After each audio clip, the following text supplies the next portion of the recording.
This final lesson is about factoring quadratics, and I'm only going to focus on ones where a equals 1. And I don't know if you got much farther than that in your Algebra 1 anyway. These are the ones, if you have a good grasp of this, you'll be in great shape entering geometry. So let's take a look at a few examples.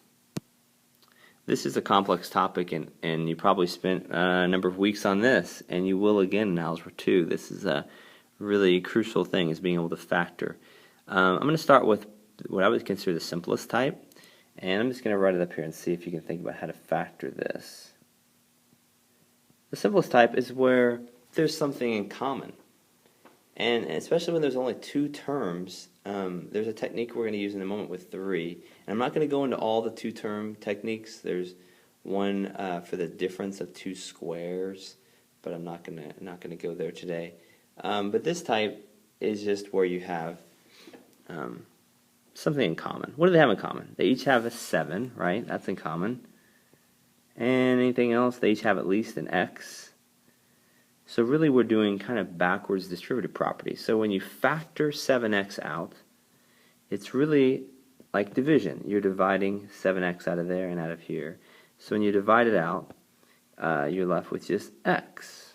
Think about it if you did it over here. 7x squared over 7x. The 7's would cancel. As I said in the property exponents lesson, you subtract the exponents, so that would just be x to the first.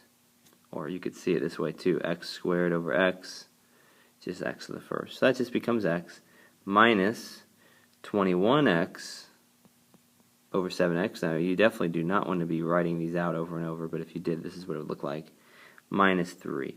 And you can see now, if you distributed that back through, the 7x back through, you get the same answer. It might seem kind of a silly thing. Why are we even doing this? Well, there's a lot of things that we can simplify later in doing this. Many uses in factoring. So right now we're just learning the skill. We'll get to some applications later. Let me show you 3 more examples of a little bit different type. Okay, these last type of examples are going to be ones where you have, it's a quadratic, that means it's second degree, but you have 3 terms. You have a second degree term, a first degree term, a 0 degree term, or we call it quadratic, a linear term, and a constant term. If you want to factor this, again my instruction here is factor.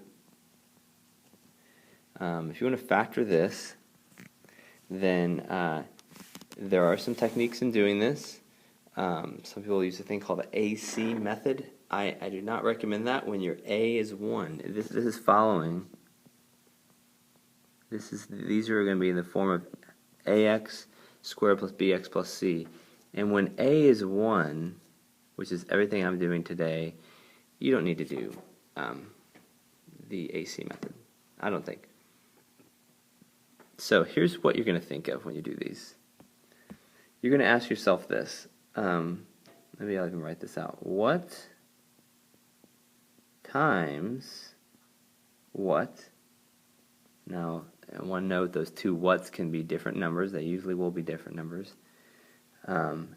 Adds to, oh, I should have forgot to say something. What times what is 8 that adds to be 6? That's the puzzle of sorts you're asking yourself here. One thing to note, you have the word adds. That word changes from time to time. But in this problem, since that is plus, we use the word adds there. Maybe I'll do another one right below this that we'll tackle in just a moment. If you were to factor this, you're asking this question. What times what is 18 that subtracts to be 3? And you could say negative 3. I don't really focus on the negative too much at this juncture. So, and I'm saying subtracts because that's negative. So one thing I recommend people do a lot is to circle this second sign here. Circle it, because that's going to be really important. So what you might do is make a list. What are the actual things that, let's see if you can see this color blue here. Pick this one. What multiplies to be 8? 1 and 8, and 2 and 4. So you make a list. That's my list of things that multiplies to be 8, but which of those adds to be 6, 2 and 4, right? So my factoring of this, after all this mess I have everywhere, when you factor, you're going to factor into something like this. And this is where, if you watch the multiplying binomials lesson, being really good at multiplying binomials will help you factor. So if you were to FOIL, multiply out 2 binomials and get this, what were those binomials? Well, first times first has to be x and x, and when a is 1, you're always going to have x and x. So that's the way you get this, first times first. Last times last, if you remember from FOIL, gets your 8. So what times what is 8? Well, that's what we made our list here. And we decided 2 and 4 is the one that's going to work because they add to be 6. The order doesn't matter yet. So just put out 2 and 4. And then, so if you were to FOIL these, first times first is x squared, last times last is 8, looking good. What do the signs need to be? Well, for them to multiply to be a plus 8, they have to be the same sign, either both positive or both negative. And you could guess if you want. I'm a guess and check kind of guy. So if you put a plus and test it out, first, and this is where I say you end up doing FOIL in your head. First times first, let's change this color up here. First checks out. Outside and inside, 4x and 2x add to be 6x, and last is 8. So I think we got it. That's our answer. Okay, how about this next one? What times what is 18? 1 and 18, 2 and 9, 3 and 6. Which of these subtract to be 3? 3 and 6, right? So our answer, let's put it over here. I said the first one's always going to be x for what we're doing. And then I'm going to put my 3 and 6 here. Now, at this point, I get a negative, as this is showing me right here. So that means, how do you get a negative when you multiply two numbers? One of the two must be a negative. Which one? Well, you could guess, but the key is going to be in the outside-inside. The outside-inside, the OI of the FOIL adds to be a negative.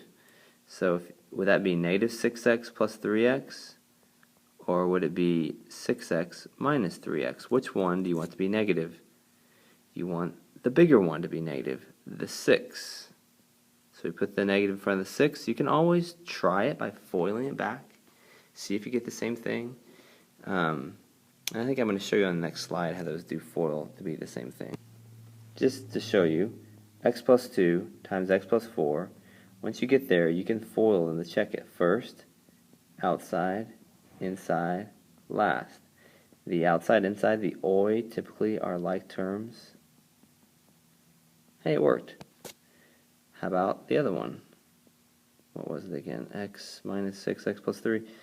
Okay, the other one. First, outside, inside, last. The OI combines to be negative 3x. It works. So you can always check them, and in fact I suggest you do check them by foiling them back together to see if you get the results. So this is probably the hardest thing in all these lessons that I'm doing here, and something that you'll get a lot more practice on later, but I'd like to think that you've at least been introduced to it and can do some of the simpler ones. So that's why I'm taking the time to do this. Let's do one more, and maybe I'll give you a moment to try to figure it out on your own, or you could pause it, I suppose, but let's take a look. Final problem in this lesson. Okay, 36. That's not great news because there's a lot of ways to get 36.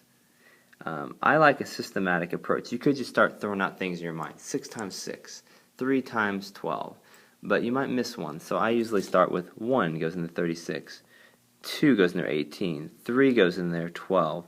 4 goes in there 9. 5 doesn't go into there, but I tried. 6 goes in there 6. When you get to if you tried 7, 8, 9, well, I'd use 9. But so when you find yourself getting to the square root, you don't need to do the stuff above the square root because every factor has a buddy. 1 goes with 36. 2 goes with 18. And one buddy will be below the square root and one will be above, unless it is a square root. So if you find the one below, you find the accompanying one above, you don't have to check them over and over. Hope that makes sense. So the question we ask ourselves on this one is, which of these, sorry, let's circle this, subtracts to be 5? No, no, no, jackpot, and no. So you can write it out, x. I like to just set this up. The more I can fill in, the better I feel about things. I can put in 4 here and a 9 here. Again, the order does not matter. Let me just show you that these are the same thing. And the reason they are, it's just like 5 times 2 is 10. 2 times 5 is 10. The order doesn't matter. In both cases, let's see, this is positive, yet this is negative. This being negative means their signs must be different. If you want to just make a guess, you could. But seeing the bigger one is going to carry this sign. Let me erase these. Oops. If I erase those and show you here. Hello.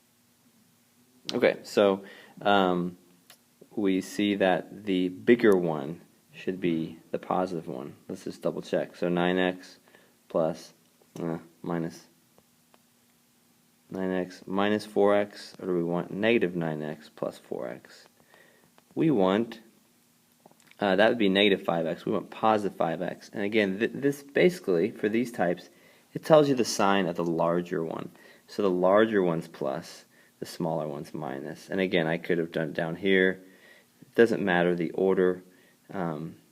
It doesn't matter if you put x plus 9 times x minus 4 or x minus 4 times x plus 9. So there you go. And you could check it by foiling them back together. Let's give that a shot. If we FOIL them, it'd be, let's do it right here, x squared, outside's 9x, inside's minus 4x, last is minus 36. That becomes 5x, so it checks out. Okay, so again, that's a very complex topic, factoring quadratics. That's just an introduction. Hopefully that helps. Made with Doodlecast Pro.